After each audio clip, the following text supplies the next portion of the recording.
Mientras, en la Casa del Cura, que es otro centro social, ellos tienen disponibilidad por sentencia judicial de este edificio hasta el año que viene, hasta 2023, con lo cual pues estamos tratando de recuperar actividades y volver un poco a la dinámica anterior.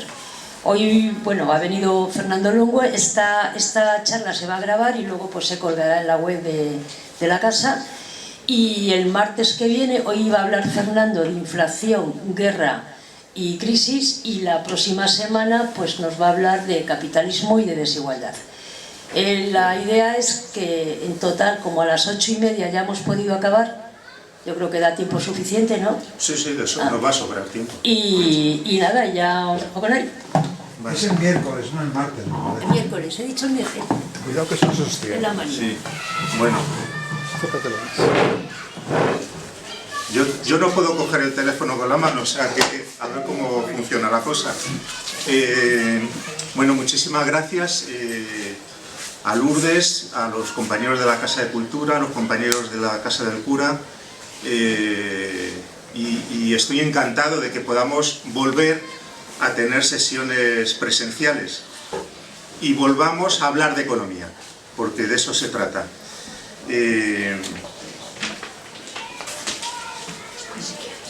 Quiero empezar diciendo algunas cosas que seguro que pensáis, y tenéis razón, que no tienen nada que ver con la inflación. Pero yo, sin embargo, creo que hay que empezar diciendo o poniendo sobre la mesa algunas cuestiones que son cruciales en lo que para mí es una visión de economía crítica, y son aspectos que creo que son útiles para entrar luego en el tema de la inflación. 5 asuntos, 5 pilares que yo creo que hay que tener siempre en cuenta. Reconocer que las políticas económicas tienen costes y beneficios, y por lo tanto tienen ganadores y perdedores. No conozco ni una sola donde todos ganen. No conozco ninguna política económica que podemos calificar como neutra o que se mueva con parámetros técnicos. Segundo asunto que pongo sobre la mesa. En la economía hay clases sociales y por lo tanto hay conflicto y hay pugna distributiva, y por lo tanto detrás de la economía, aunque a muchos economistas les moleste o pretendan ocultarlo, detrás de la economía está el poder, están las relaciones de poder y están las relaciones de fuerza. La tercera cuestión que yo quiero señalar es que la economía está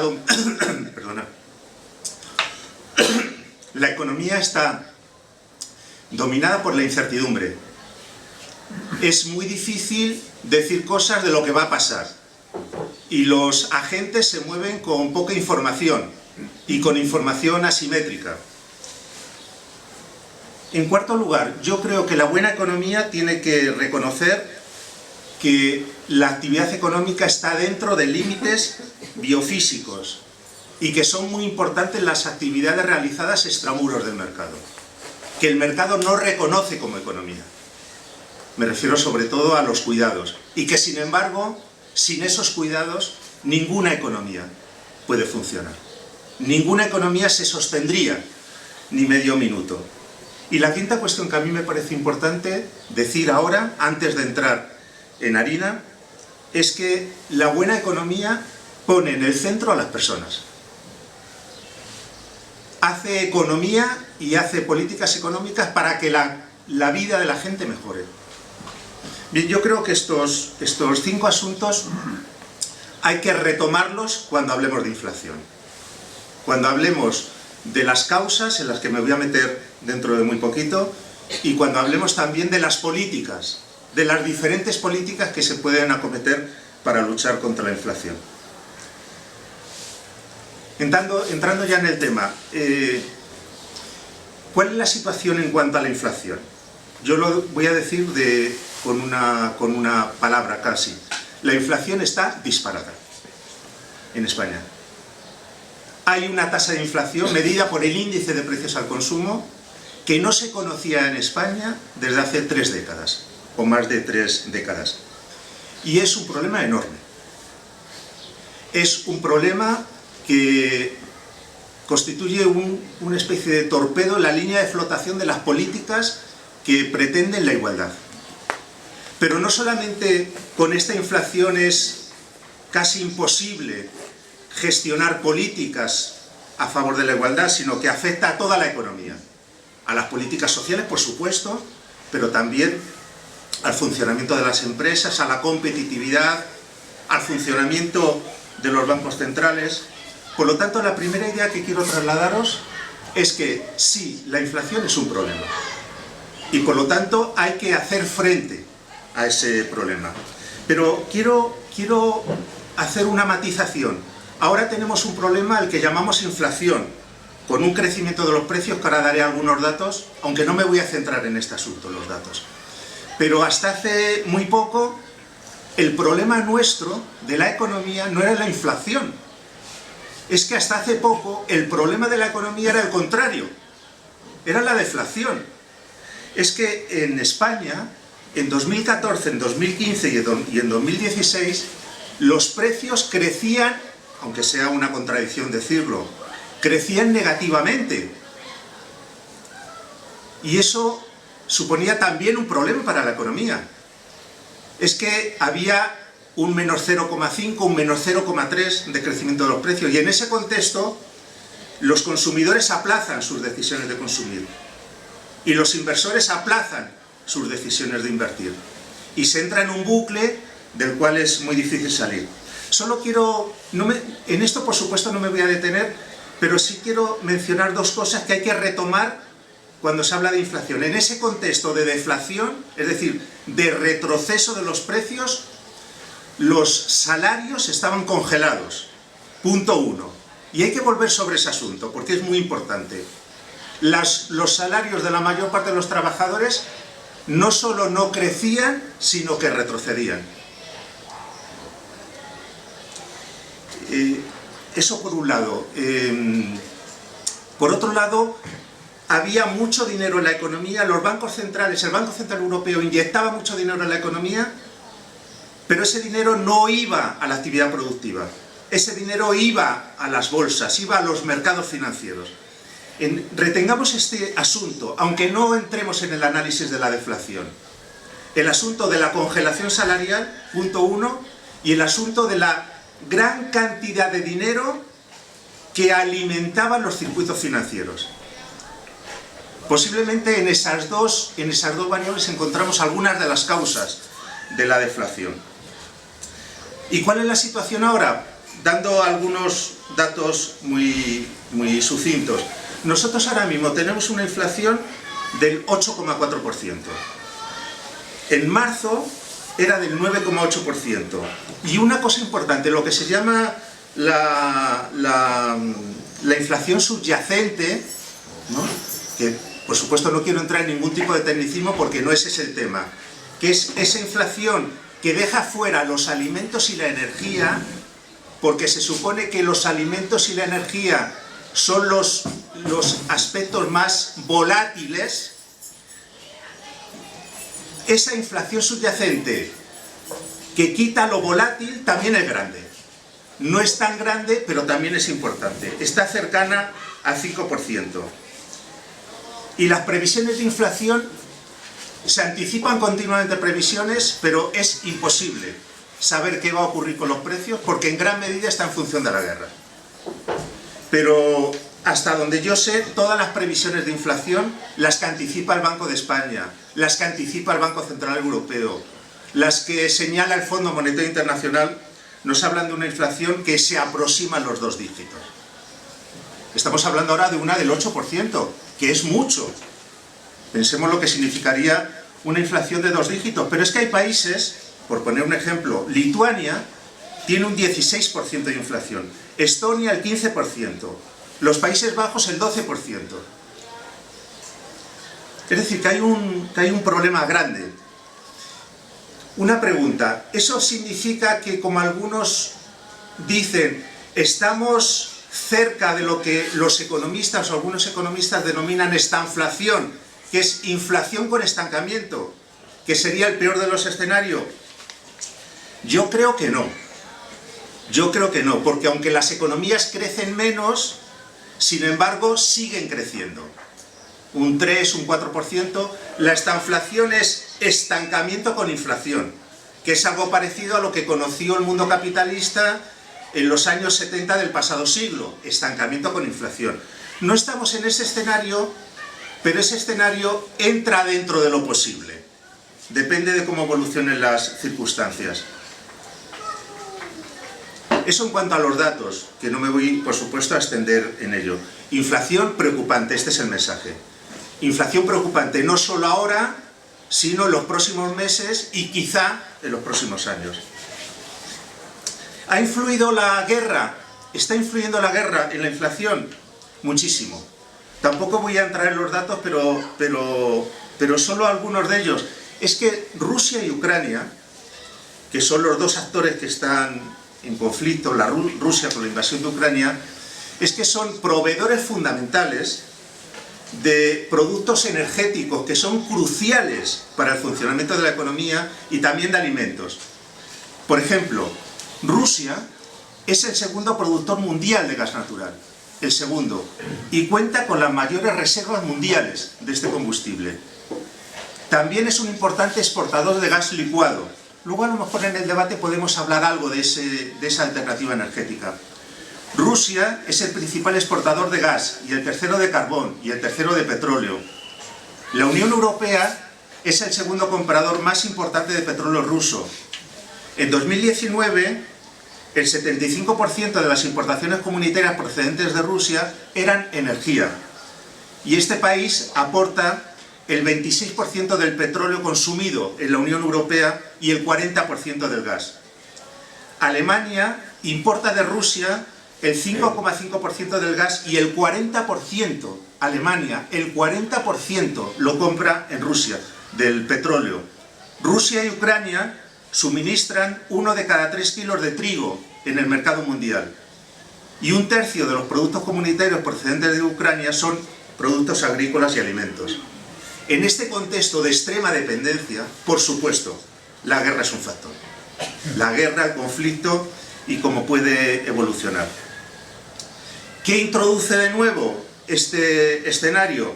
Introduce un aumento de los costes y los precios asociados a la incertidumbre y al conflicto, también el deterioro de las capacidades productivas. Hoy escuchaba que se prevé que en Ucrania el Producto Interior Bruto caiga el 50%. ¿Os imagináis lo que significa eso? El 50% de la economía. Lo que eso significa para las implicaciones que tiene para la crisis alimentaria mundial y para los países del sur, de los cuales apenas se habla. Pero también incluso la pandemia, antes de que estallara la guerra, los problemas de escasez de contenedores, de falta de buques, de prioridad al abastecimiento interno, la especulación. Todos estos elementos están presionando al alza a los precios. Pero mi mensaje es el siguiente, lo que quiero plantear es lo siguiente. Esto, por supuesto, es muy importante. Y además crea un escenario donde nadie sabe lo que va a pasar. Porque puede pasar de todo. Pero quiero plantear que conviene poner las luces largas y pensar en factores que, por supuesto, están condicionados por la guerra, pero trascienden la guerra. Por ejemplo, punto 1, del que quiero hacer un breve comentario. Factores que introducen tensiones en los mercados y posiblemente abocan en un futuro más o menos cercano a tensiones inflacionarias muy importantes, a que tengamos que vivir una inflación muy grande. Por ejemplo, punto 1, un modelo de crecimiento que es súper intensivo en materiales y energía y en recursos naturales. Cuando se habla, por ejemplo, en Europa, ese crecimiento etiquetado como verde y digital, hay que saber que estamos apostando por un modelo de crecimiento que consume una gran cantidad de materiales para los cuales va a haber una disputa internacional. Porque su oferta no es infinita, su oferta es limitada. Por otro lado, un segundo factor, estoy intentando presentar 3 o 4 factores que no tienen que ver con el corto plazo, que no están directamente relacionados con la guerra, sino más bien con nuestra manera de vivir, nuestra manera de producir y de consumir, y con los modelos de crecimiento por los cuales estamos apostando. Y a mí me parece evidente esa primera cuestión, ese modelo que supone una presión enorme sobre recursos escasos, y esa presión enorme sobre recursos escasos puede dar lugar a tensiones inflacionistas. Un segundo elemento sobre el cual se habla, pero no se habla lo suficiente, y es que en los últimos años se ha intensificado hasta cotas desconocidas la oligopolización de la estructura empresarial.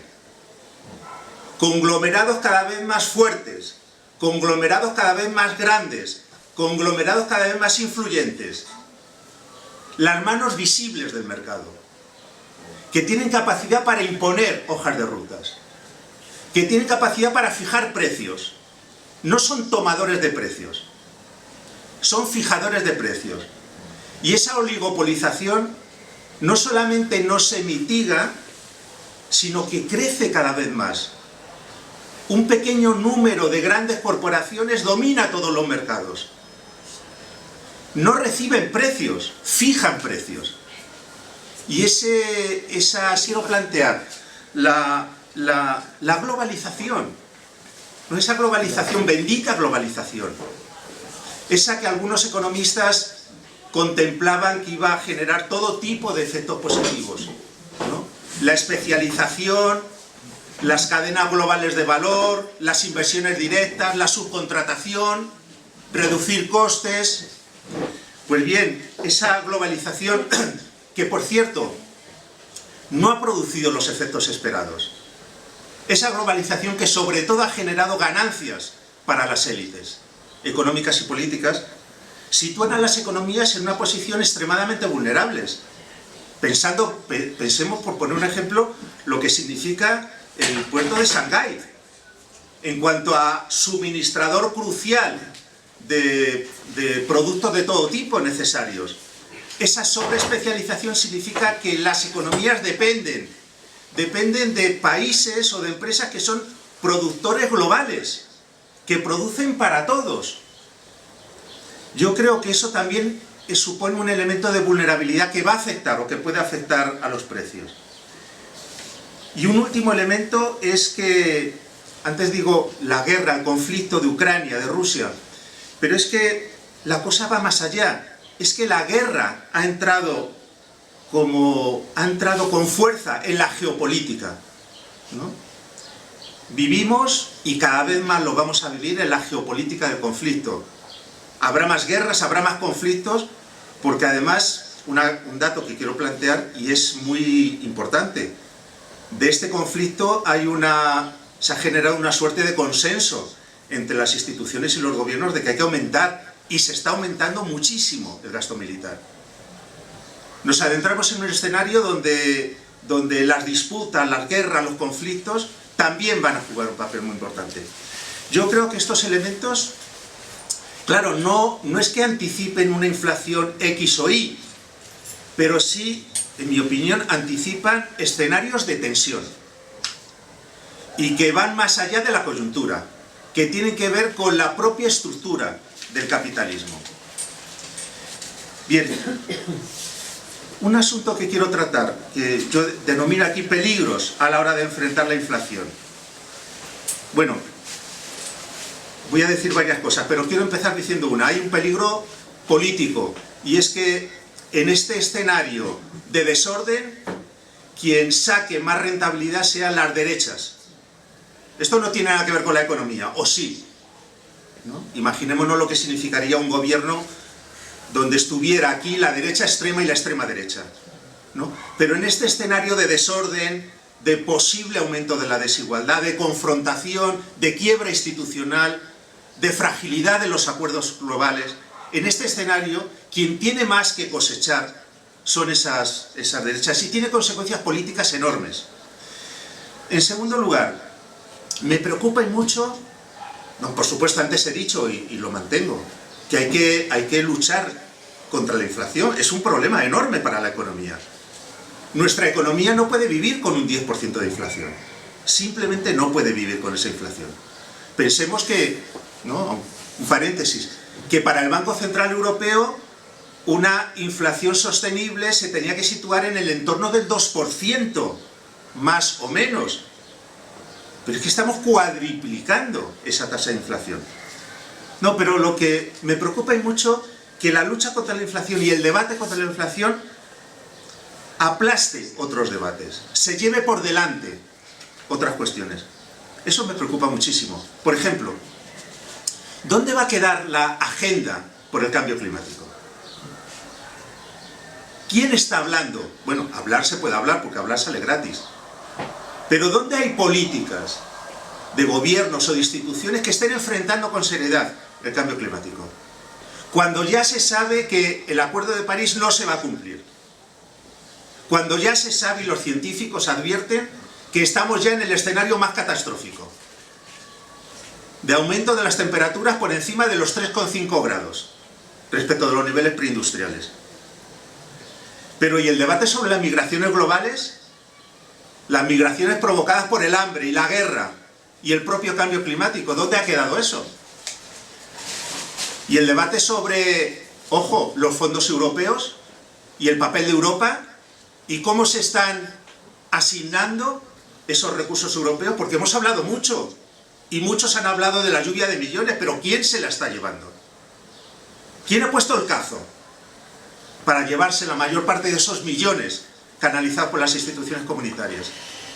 ¿Y en qué proyectos se están encauzando esos millones? Y yo me pregunto dónde están esos debates, dónde quedan esos debates cuando hablamos de la inflación.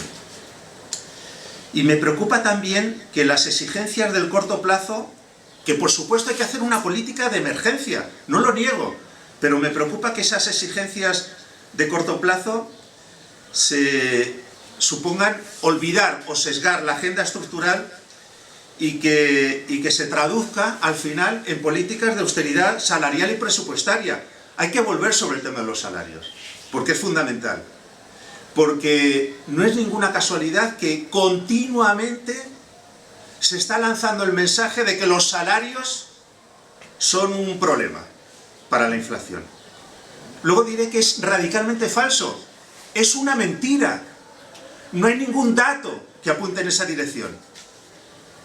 Pero es el debate ahora mismo. La espiral salarios-precios.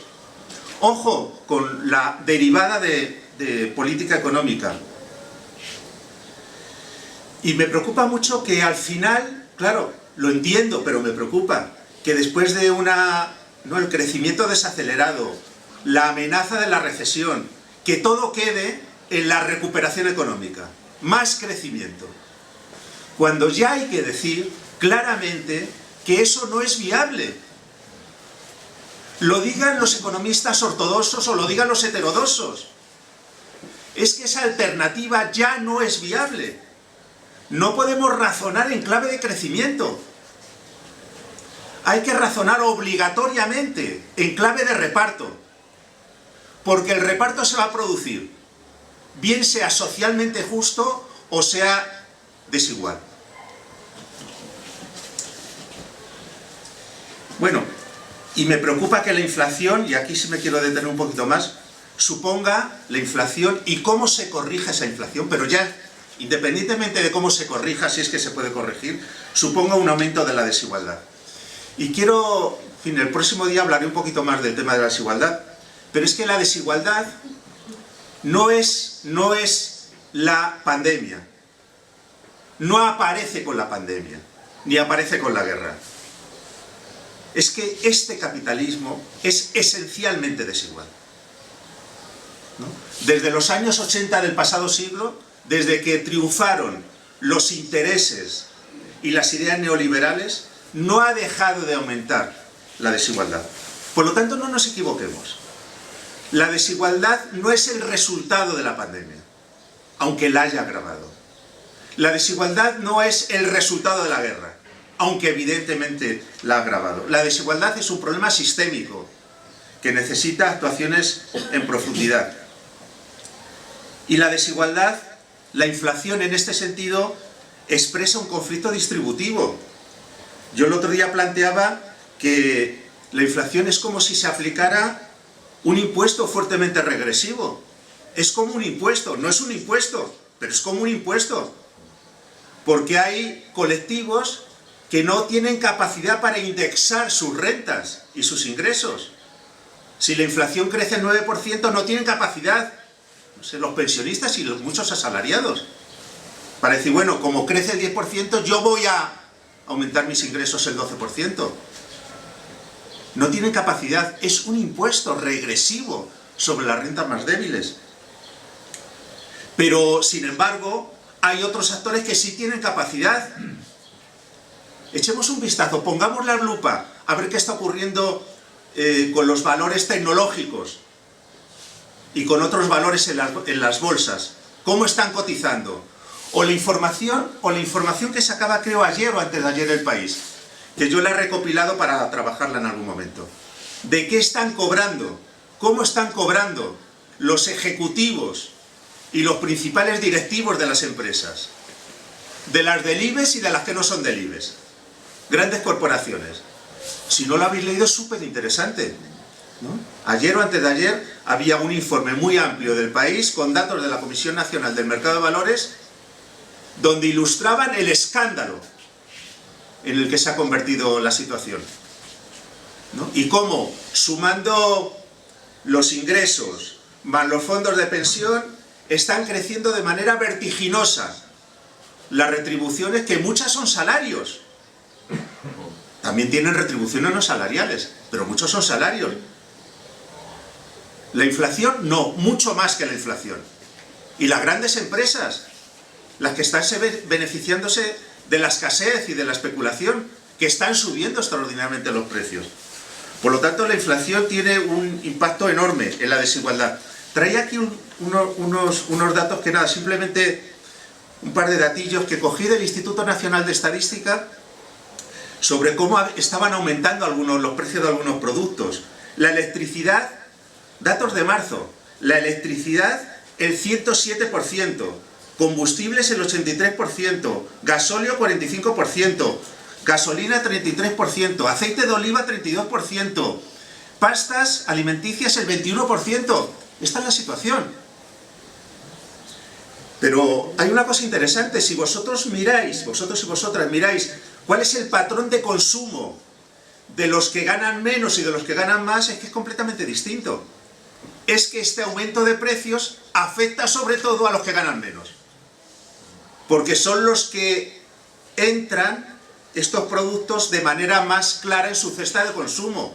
Mientras que los productos básicos cuyos precios han subido más representan aproximadamente el 40% de la cesta de consumo de los trabajadores que ganan menos, solo representa el 6% de los que ganan más. Por lo tanto, ahí tenemos un problema.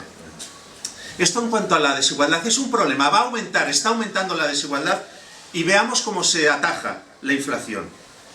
Otro asunto, otro problema.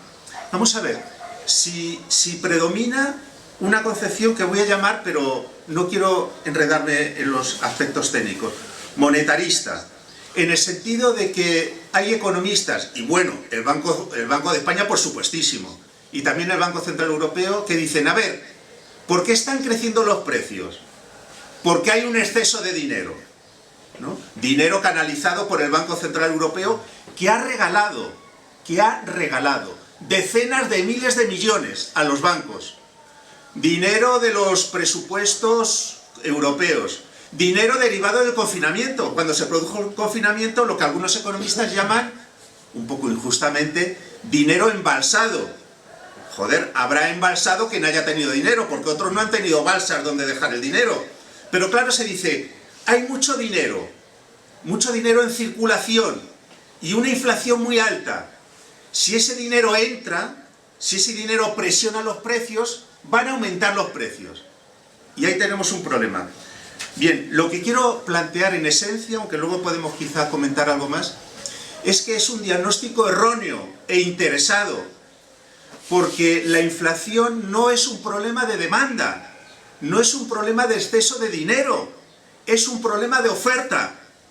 Si se aplica la política que quisieran que aplicasen los bancos centrales y los economistas reaccionarios, que por cierto están cada 2 por 3 en todas las emisoras, ¿no?, recomendando este tipo de orientaciones, si se aumentaran los tipos de interés, esto sería una catástrofe. ¿Entendéis? Aumentar el coste de dinero para que la gente compre menos, y al comprar menos los precios bajen. Yo lo que digo es que si se aplica eso, es una catástrofe. Tendría consecuencias enormes. Imaginémonos qué consecuencias tenía subir los tipos de interés sobre el sector público, con un nivel de deuda del 110% del Producto Interior Bruto. Y sobre la deuda corporativa. Yo creo que aplicar ese tipo de políticas que se están manejando, por eso es importante entrar en el debate, se están manejando políticas de demanda, subir los tipos de interés. Subir los tipos de interés en las condiciones actuales, en mi opinión, no agrava, no mitiga, sino que agrava el problema de la inflación. Lo agrava, porque provocaría un problema de oferta que tendría un efecto inflacionista, tendría un efecto contractivo sobre la economía que agravaría en lugar de corregir la inflación. Otro asunto relacionado con esto, y los salarios a los que antes me refería. Sobre esto tenemos que debatir mucho, pero sobre todo aquí lo tendremos claro, pero salgamos fuera de aquí, ¿no? Y donde cada uno pueda que entre en el debate. Se dice, no, puede haber una espiral salarios-precios, lo que se llaman efectos de segunda ronda. Crecen los precios y los trabajadores se ponen nerviosos, y los sindicatos idem de idem. Y entonces piden, ¿no?, exigen aumentos salariales que permitan recuperar el crecimiento de los precios. Pero claro, esos aumentos salariales provocan nuevas alzas de precios. Bla, bla, bla, ¿no? Estaríamos en una espiral, en ese caso, salarios-precios. Pero simplemente lo que quiero plantear es que esa espiral es inexistente. Es que se la sacan de la manga. Lo que pasa es que luego tiene mucho recorrido, porque parece que obedece a una racionalidad, ¿no? Parece que están hablando los economistas. Parece que la economía, parece que la teoría económica. Yo me pongo de los nervios cuando oigo hablar de la teoría económica, no las teorías económicas.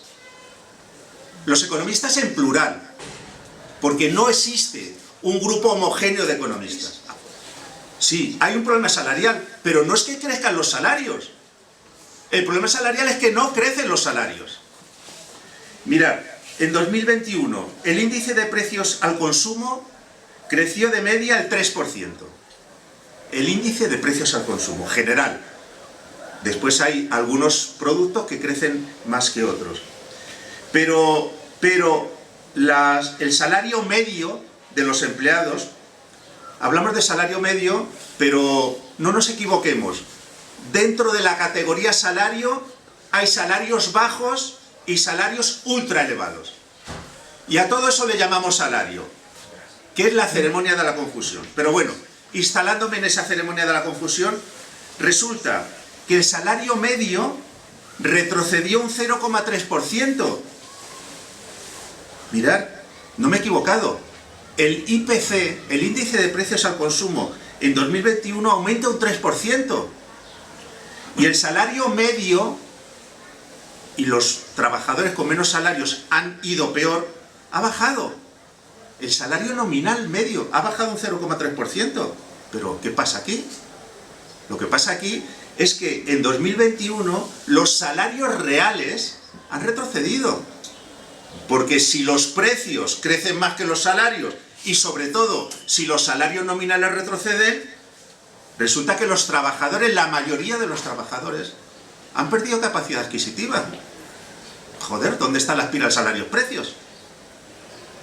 Y ahora resulta que tenemos una inflación que en España se puede situar en torno al 7, 8 o 9%, y sin embargo los salarios están prácticamente estancados. Tengo aquí un dato que es interesante, un dato del Ministerio de Trabajo y Seguridad Social, que dice que en 2021 solo una quinta parte de los trabajadores estaban cubiertos por convenio colectivo. Una cuarta parte de los trabajadores. El resto no tienen convenio colectivo. Negocian vis a vis con los empresarios.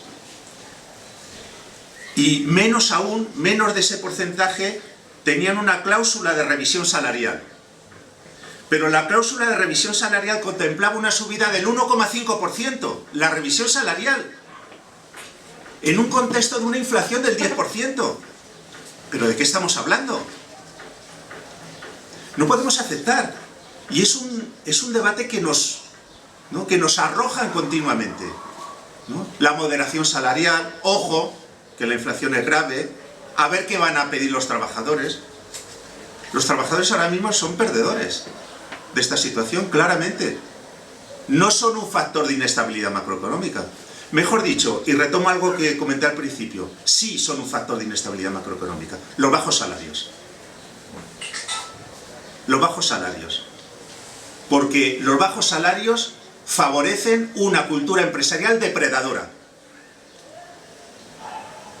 Crean una cultura empresarial acostumbrada a la sobreexplotación. Efectivamente, son un problema macroeconómico, pero no el que señala el Banco de España. El que señalan los economistas críticos. Si quieres un empresario depredador, permítele que baje los salarios. Permítele que los trabajadores se vean obligados a hacer horas extraordinarias no remuneradas. Que son millones. Es interesante la información que ofrece el Instituto Nacional de Estadística. Millones de horas extraordinarias, más de la mitad de las horas extraordinarias no son remuneradas. Son gratis, a beneficio de inventario. Y por supuesto, por esas horas extraordinarias no remuneradas, es decir, robadas, no se pagan cotizaciones sociales. Que después nos hablen de lo mal que están las cuentas públicas. Y una reflexión adicional sobre el tema de los salarios que creo que es interesante en el argumentario crítico. Cuando se habla de los costes laborales, pero si es que una de las cosas que tenemos que aprender de lo que está ocurriendo es que los costes no laborales son los más importantes. Los costes energéticos, los costes financieros, etc. Si es que si vosotros vais a las estadísticas de Eurostat, que es la oficina estadística de la Unión Europea, ¿no? Todo, por supuesto, las mediciones, muchas de las mediciones que se hacen en economía son estimaciones grosso modo. No creamos que esto es una ciencia, ¿no?, objetiva, mediciones precisas, ¿no? No hay laboratorios, esto no es la física, son estimaciones. Pero las estimaciones que hace Eurostat habla de que los costes laborales de promedio representan el 20% de los costes totales.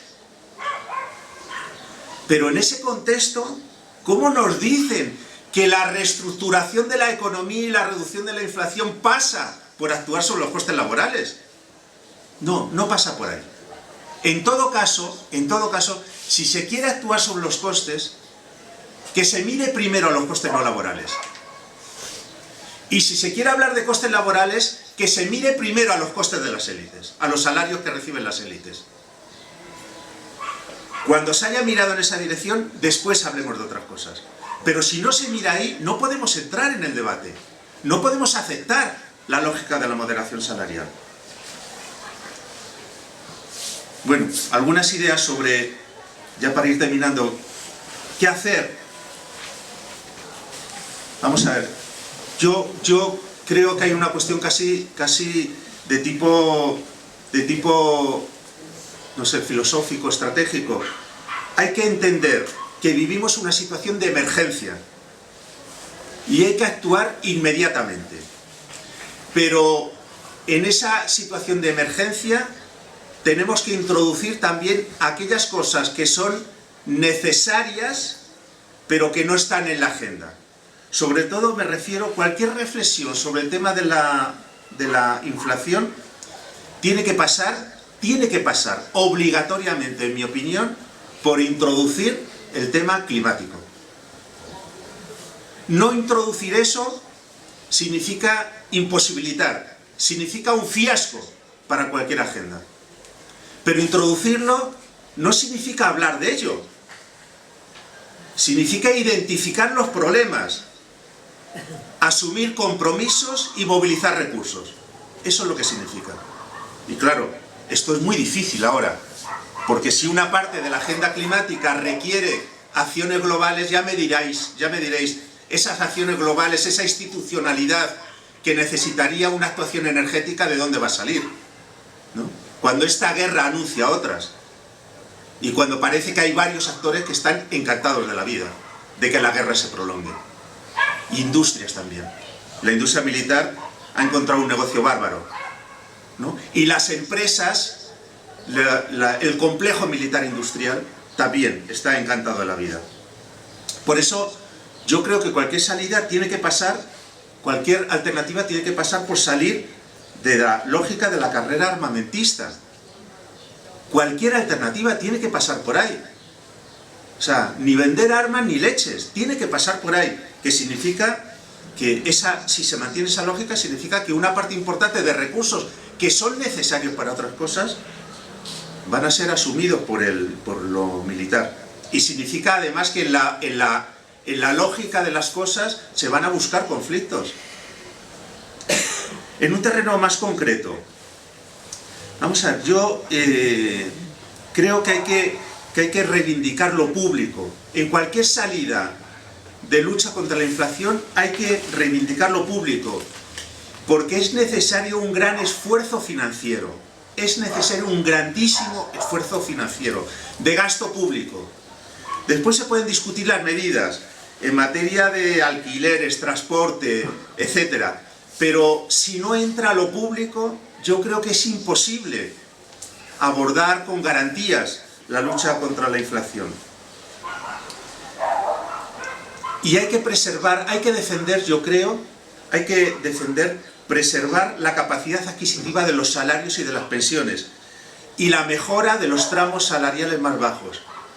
Hablemos de inflación, pero que los que paguen el peaje no sean estos. Si hablamos de lucha contra la inflación y el sector público tiene que desempeñar un papel importante, tenemos que introducir el debate de los impuestos.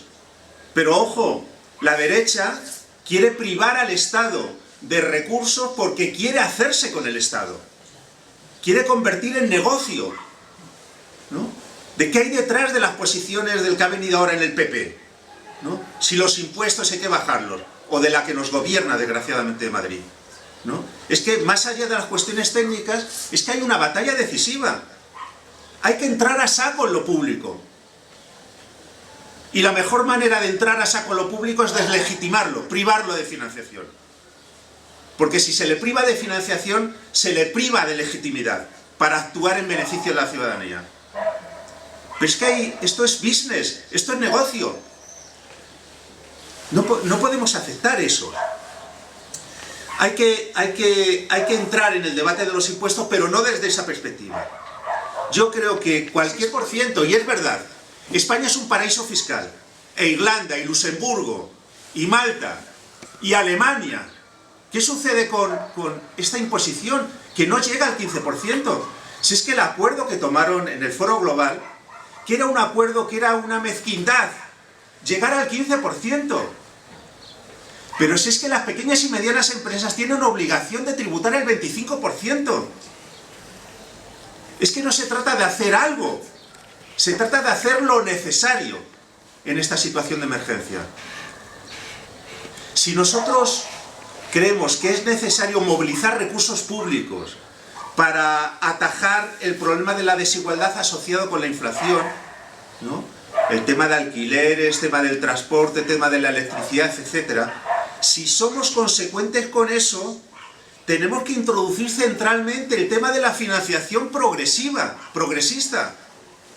Es que si no, estamos en el programa de hablar por hablar.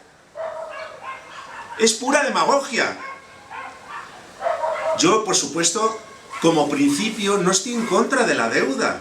No estoy en contra de la deuda por principio, por razonamiento económico. Por supuesto, creo que la deuda actual, si aumentan los tipos de interés, es insostenible. Y es posible que aumente. En los próximos meses y años es posible que aumente. Pero yo no estoy en desacuerdo, digamos, por principio, con que el Estado tenga deuda. Porque el Estado no es una familia.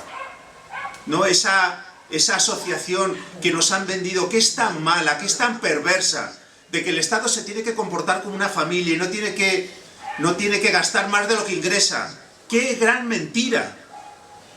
¡Qué gran mentira! El Estado tiene que gastar más de lo que ingresa. Está obligado a ello. Está obligado a ello. Porque el Estado no actúa solo para esta generación, actúa para las generaciones futuras. El Estado no puede actuar como una familia. Aunque, por cierto, la lógica capitalista alentó el endeudamiento familiar hasta las cejas, ¿no? Porque todo es hipocresía, ¿no? Todo lo que se dice es pura hipocresía, o la mayor parte de las cosas. Pero si nosotros estamos preocupados con que la deuda alcance cotas inmanejables, definitivamente introduzcamos, con decisión y con valentía, el tema de la financiación, de la imposición progresiva. Porque la estructura tributaria que hay en España y en Europa es francamente regresiva. Francamente regresiva. No pagan lo que tienen que pagar las corporaciones, pero no lo pagan los ricos tampoco. Y esto, ¿no? Cuando se ha hablado del pacto de rentas, ¿no? En este contexto de la lucha contra la inflación, me parece muy bien, pero ¿qué se quiere decir con eso? ¿Qué hay detrás de esa palabra? ¿Pacto de rentas? ¿Y qué quieres decir con eso? Porque si pacto de rentas es política salarial, es inaceptable. Es simplemente inaceptable. Ahora, ¿por qué no se le llama más apropiadamente pacto de rentas y de riqueza? Que entre la riqueza en ese pacto. Que entren los ricos, que viven como Dios. Y que tienen inmensas fortunas. Y que solo sabemos una pequeña parte de su volumen. Porque gran parte de esos patrimonios circulan en redes opacas y no pagan impuestos. Si se habla de pacto de rentas, en serio, si queremos defender eso desde la izquierda, tenemos que hablar de los salarios de los directivos y los ejecutivos, tenemos que hablar de los dividendos de los grandes accionistas y tenemos que hablar de los grandes patrimonios y de la grande riqueza. Y no solo tenemos que hablar, tenemos que actuar. Y yo no sé de qué manera se va a actuar desde el gobierno y desde los estados con lo público si no se mete esto en la agenda. Se puede discutir si subvencionar la gasolina es una buena medida o no, se puede, pero bien, discutamos de estas cosas, pero ¿cuál va a ser el motor financiero de lo que hagamos? A mí me da la impresión de que lo que se hace es insuficiente, ¿no? Porque para mí el debate no es con este gobierno, si hace cosas, que evidentemente las hace. Para mí el debate es si hace lo que es necesario hacer ante una situación de emergencia. Esa es la cuestión. Esa es la cuestión. Y una cosa que yo creo que hay que introducir también en esta coyuntura, que es el asunto que está ahí, siempre merodea, pero no entramos en ello, que es el tema de la renta básica universal. Merodeamos, hay estudios aquí y allá, hay escarceos, pero, oye, si realmente necesitamos para sortear esta crisis, para gestionarla, necesitamos un amplio colchón social. Si es esto lo que necesitamos, tenemos que introducir el debate sobre la renta básica universal y ciudadana. No sé, yo creo que hay que entrar en el tema de la inflación, pero no podemos dar por buena la hoja de ruta que nos proponen las élites y en general las instituciones. Tenemos que repensar y tenemos que actuar desde otra lógica, ¿no? Yo he planteado aquí algunos elementos, ¿no? Pero seguramente hay otros, pero bueno, no sé qué hora es, son las 8. Sí, ya. No sé cuánto llevo hablando. Mucho. Pues mucho. Bueno, pues lo dejamos aquí si queréis, ¿no? Ahora empezará un debate. Sí, si queréis, abrimos un pequeño debate, si os parece bien.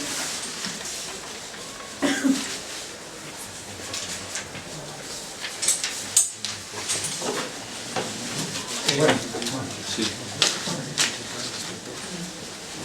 Sí, me parece que... Sí, ¿querías hablar tú? Sí. Pero el micrófono no hace falta. No, pero te pones de pie, por favor. Sí.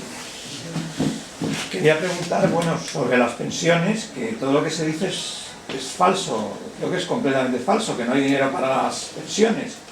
De hecho, están saliendo manifestantes y todo lo demás, ¿no? En cuanto que hablan de la farsa que hay. Y luego otra pregunta que no tiene que ver, porque no tiene que ver, que es que creo que hay menos personal en las tiendas y en todas las partes, y en los bancos y en todas partes. Me da la sensación de, no sé si es por la digitalización o por todo lo que está pasando, que veo que disminuye un poco los puestos de trabajo en ese sentido. Si hacemos una ronda, si os parece. Sí. Ah, bueno, no sé si había... Ah, perdóname. Primero había el compañero. Bueno, sí. La descripción que haces, supongo que te estás refiriendo siempre, aunque tenemos... A ver, si os ponéis de pie, Tenemos el tendencia... sonido se extiende mejor. Me voy a poner a tu lado Ah, vale. para dar para ahí. Vale. Que tenemos tendencia a verlo con más facilidad en nuestra propia casa. Quiero decir, eso que dices tú, pues enseguida tendemos a aplicarlo en España. Creo que a mí es inevitable que estés hablando del contexto europeo, supongo yo. Es inevitable, no ya del mundial, que se nos va, pero por lo menos la política española está muy ceñida a los parámetros europeos y a las decisiones que se toman en Europa. Por lo tanto, supongo que estás hablando de Europa cuando haces ese tipo de descripciones y después, siendo amenazador el panorama, no sé si interpretar que hay dos cosas también, como decías tú, una de ellas, el cambio climático y los cambios en relación con el clima y todo esto, que es necesario que no se abandonen, que no retrocedan. Y hay otras cosas que también creo que son patrimonio de todos y que pueden estar amenazadas, pero en principio siguen siendo patrimonio. Y una de ellas es la cierta fortaleza de lo público que en Europa, a diferencia de otros lugares, y con más y menos seguramente, pues tiene una cierta estabilidad y un cierto poder, una cierta extensión, una cierta impregnación del cuerpo social, lo público. Creo que lo público, referido no tanto a las políticas ocasionales y demás, sino a la política de servicios, sobre todo, eso que está impregnando el cuerpo social europeo en gran medida. Y también está en riesgo de ya no tanto de progresar, que sería el objetivo al que deberíamos aspirar, ¿no? sino está en riesgo también de disminuir. Va a ser doloroso porque el cuerpo social yo creo que lo vive como una conquista duradera o permanente, y ya veremos.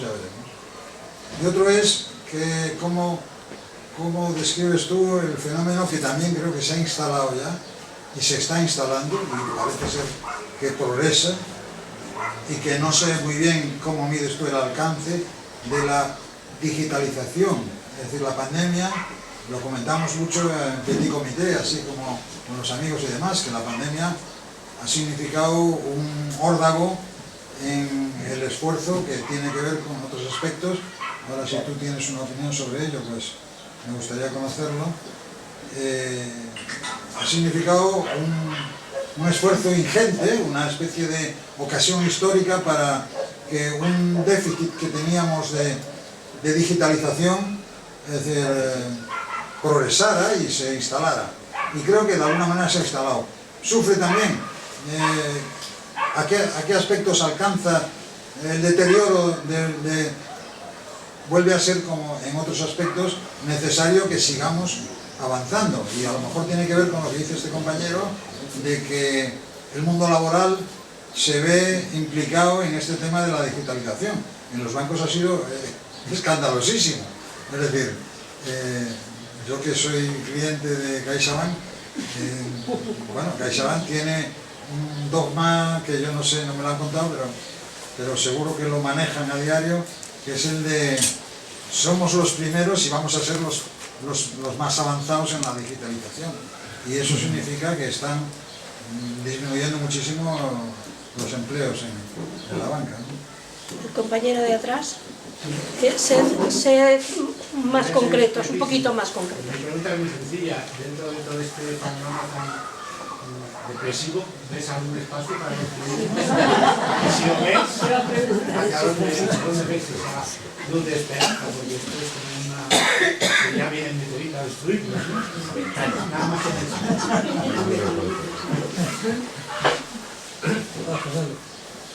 Antes comentabas con acierto la dependencia europea de Rusia en concreto de los productos energéticos, petróleo, gas, etc.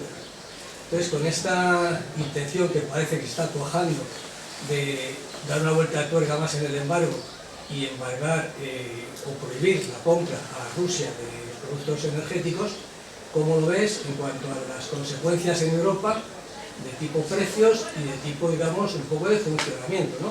Pues esa tendencia que tenemos. Gracias. Yo te quería preguntar, el interés tan grande, o sea, los beneficios tan enormes que está sacando Estados Unidos fomentando y sosteniendo la guerra que se está dando en Europa. Es decir, ¿en qué medida eso está poniendo las botas a los Estados Unidos? ¿Comentas ya o no lo quieres? Bueno, la cosa iba de inflación.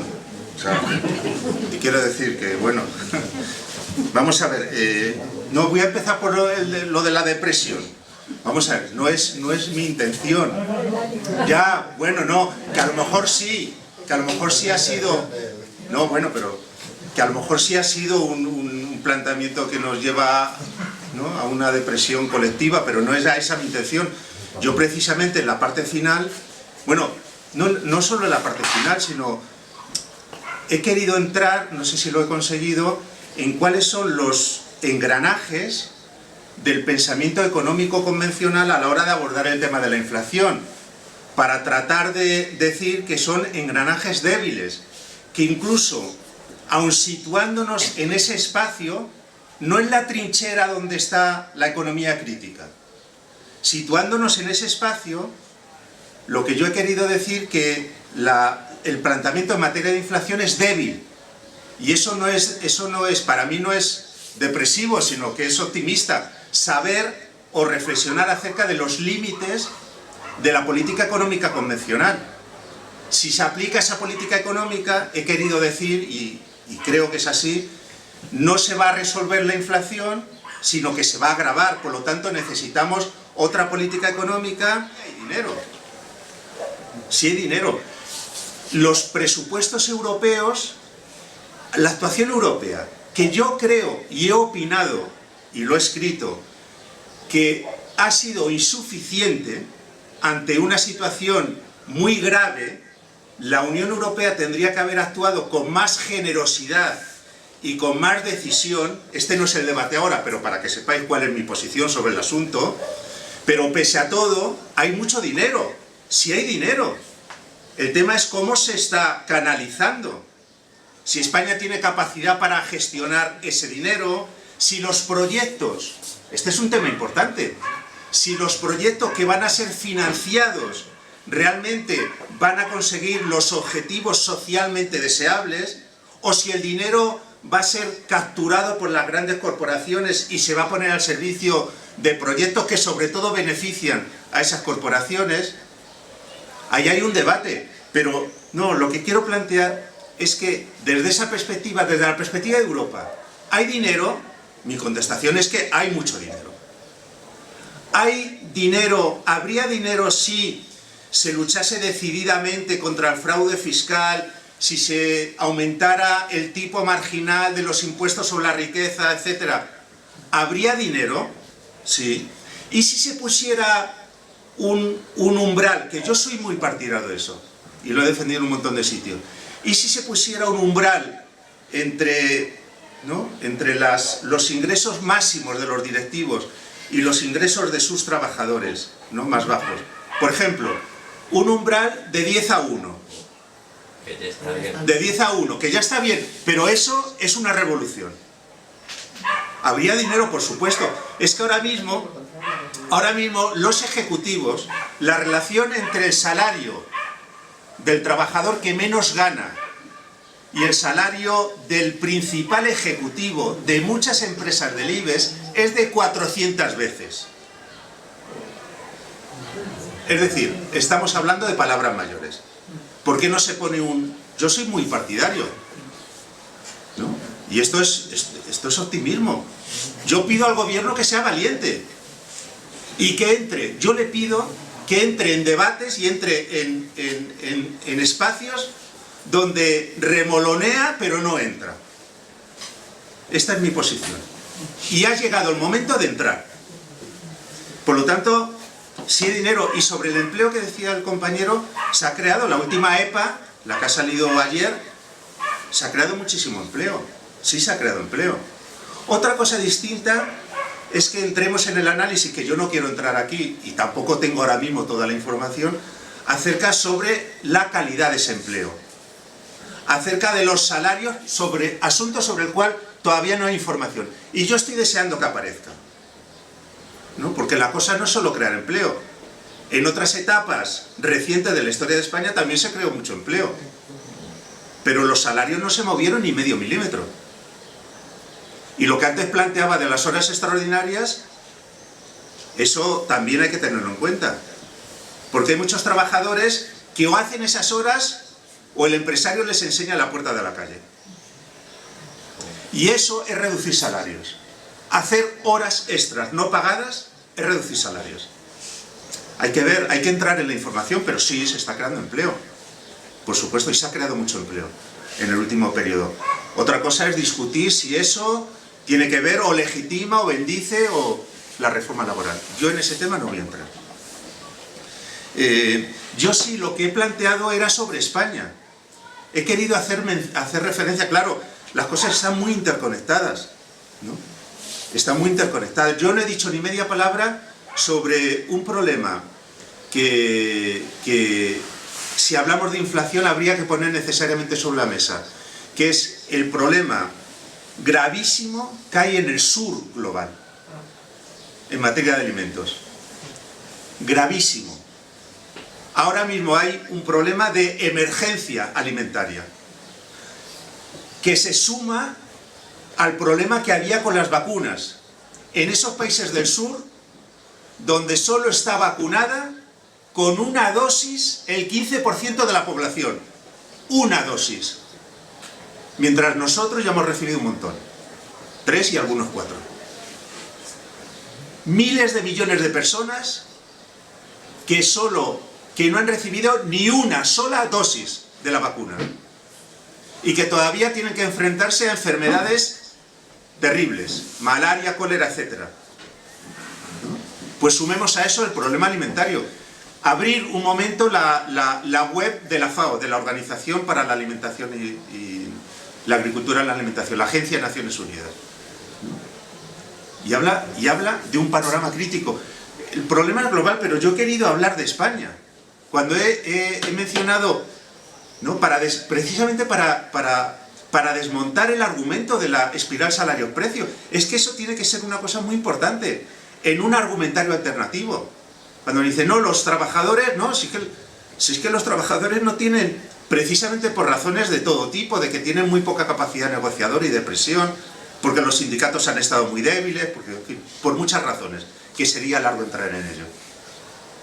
Pero es que los salarios en 2022 no están creciendo casi, hasta donde yo sé, están creciendo muy poquito y tenemos unos precios que se van a situar casi en el 10%. Digo para desmontar ese argumento de que hay una espiral. No, no hay ninguna espiral. No, ese argumento es un cachondeo. Lo que pasa que, claro, repetido 1000 veces y repetido en las tribunas mediáticas y en la radio y en la televisión en todos los lados, al final, pues vale, pues es el argumento. Con eso nos quedamos, ¿no? Igual que nos quedamos en su momento con el tema de la austeridad presupuestaria y nos parecía que guay, ¿no? Que había que esforzarse, que había que apretarse el cinturón. Yo creo que el tema del cambio climático, no solo del cambio climático, o sea, esto, vamos, no es que sea pesimista ni depresivo, es que los últimos informes de la comunidad científica advierten de que el margen de maniobra es cada vez menor, ¿no? Es cada vez menor, que hay que actuar. Por eso decía yo que la idea, con el tema de la inflación y con otras, hay que actuar en clave de emergencia. Lo que creíamos que teníamos tiempo, resulta que ya no tenemos tiempo. Esta es la idea del cambio climático. ¿Pero qué significa actuar en esa dirección? Significa que hay que actuar sobre el modelo productivo, ¿no? Antes comentaba el compañero lo del gas, lo de bloquear o endurecer las sanciones a Rusia, ¿no? Creo que están en un pico de producción las empresas gasísticas estadounidenses, ¿no? En un pico de producción. Están ganando más que nunca y produciendo más que nunca gas licuado, que es mucho más caro y es mucho más contaminante y tiene un impacto sobre los ecosistemas demoledor. Pues ahí estamos. Pero por eso decía yo, sí, seguimos hablando en Europa, no, etiqueta verde. Sí, etiqueta verde. ¿Y en qué estamos? ¿En qué dinámica estamos? En aumentar, ¿no? O sea, ahora el tema, no me quiero meter en el tema de Rusia porque es otro debate, pero claro, cerrar las vías de suministro, ¿no? O sea, alinearse en este punto con la estrategia dura de Estados Unidos, tiene consecuencias devastadoras para Europa. Porque a corto plazo, el gas y el petróleo son productos que los economistas decimos que son inelásticos. En el sentido de que, aunque aumente el precio, tenemos que seguir consumiéndolos. Porque nuestra manera de producir y de vivir resulta que depende crucialmente de esto. Entonces, avanzar en esa dirección sin entrar en si tiene efectos o no. Nosotros hemos promovido un videoblog de economía que se llama Econonuestra, y dentro de un par de semanas habrá un vídeo de un compañero que argumenta, todo es discutible en la Viña del Señor, pero este argumenta que las sanciones internacionales no han servido para nada, salvo para endurecer ciertas posiciones, ¿no? Yo no sé si los efectos que tendrá, pero a corto plazo, ¿qué consecuencias? ¿Por qué Alemania es renuente a esto? Aunque al final se han sumado, ¿no? Porque es que Alemania depende crucialmente del gas ruso. Y encontrar otros proveedores supone una opción más difícil y cara, a corto plazo. Pero además es que el problema al que nos enfrentamos no es encontrar otros proveedores. El problema es empezar a avanzar hacia un modelo de producción y de consumo menos depredador. ¿Y quién está? Lo que antes planteaba, ¿quién está en ese debate? Es que eso también forma parte de la lucha contra la inflación. Porque avanzar en esa dirección significa menos presión sobre recursos que son escasos. Y además es un proceso que lleva tiempo. Pero si no empezamos, el tiempo se nos va a ir de las manos. Yo lo que defiendo es que hay que empezar, aunque los resultados no sean milagrosos. Pero el problema no es ahora, se cierra el grifo ruso, vayamos al grifo que ya está abierto. Y por supuesto, las intenciones de Biden acerca de la energía, ya todo papel mojado. Todo papel mojado. Y veremos cómo ganan los republicanos las próximas elecciones. Veremos a Trump de nuevo en la presidencia de Estados Unidos. Porque todo esto produce desazón y produce desafección, ¿no? Cuando los políticos y los gobiernos decían A y luego hacen B, pues este es el resultado. Pero yo creo que el tema, pero incorporado en la lucha contra la inflación, el tema es empezar a poner la base sobre otro modelo productivo, que necesita mucho dinero público y necesita el criterio de la distribución. Dinero público y reparto. Cualquier política económica que pretenda afrontar los grandes desafíos tiene que sostenerse en esos dos pilares. Necesariamente, porque no se puede pedir peras al olmo. El sector privado no puede afrontar este desafío, centralmente. No digo que no pueda cooperar, digo que centralmente afrontar este desafío necesita lo público y necesita del reparto. Y yo, por supuesto, en ese contexto es donde defiendo también lo de la imposición. El tema de la digitalización, por supuesto, las empresas que han podido han reestructurado, ¿no? en la pandemia, y seguramente hay procesos que están para quedarse, ¿no? Y me imagino que no se volverá al status quo anterior. Pero quiero insistir en una reflexión, ¿no?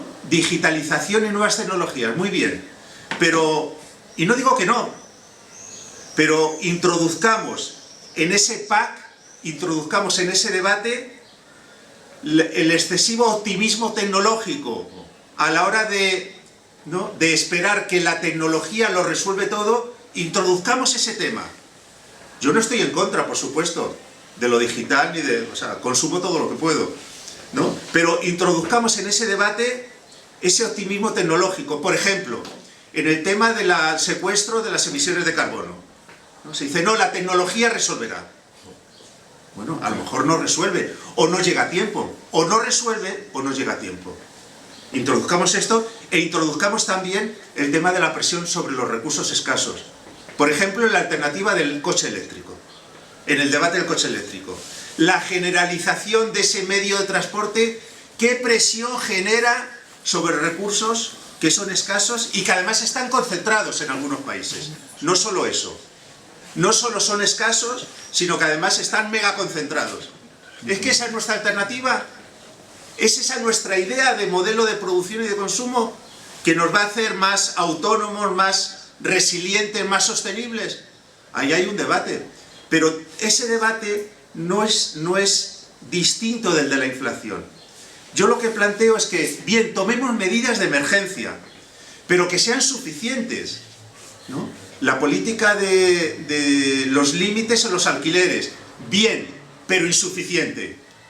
El ingreso mínimo vital, bien, pero insuficiente. No ha llegado a quien tenía que llegar. Esa es mi posición, sin querer entrar ahora en el debate del gobierno.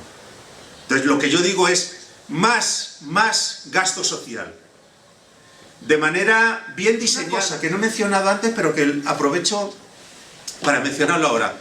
El dinero público tiene que estar asociado, cuando va a las empresas, tiene que estar asociado a una estricta condicionalidad, ¿no? Normalmente a la gente que nos movemos en la izquierda, este término nos produce repelús. Y yo lo defiendo. Yo lo defiendo. Dinero público, directo o en forma de garantías, tiene que ir asociado a una condicionalidad en tema de empleo, en tema de salarios, en tema de género y en tema de sostenibilidad. Pero no una declaración genérica. No, eso no, ya no estamos en ese punto. Compromisos concretos. Tú recibes dinero público, ¿cuáles son tus compromisos? Y por supuesto, pago de impuestos y que no tengas filiales en paraísos fiscales. Tiene que haber quien se lleve dinero público, porque eso da al dinero público legitimidad y contribuye a que ese dinero público se utilice de manera eficiente. Fernando, sí. Tenemos que ir nosotros. Ah, bueno, vale, no sé, se me habrá quedado algo, pero bueno, perdonad. No, digo, si quieres en 2 o 3 minutos cerrarlo. No, bueno, ya he dicho todo lo que tenía que decir prácticamente. Todo lo que tenía que decir. Lo único recordaros que la semana próxima pues hablamos sobre el tema de la desigualdad y espero que todos y todas vengáis.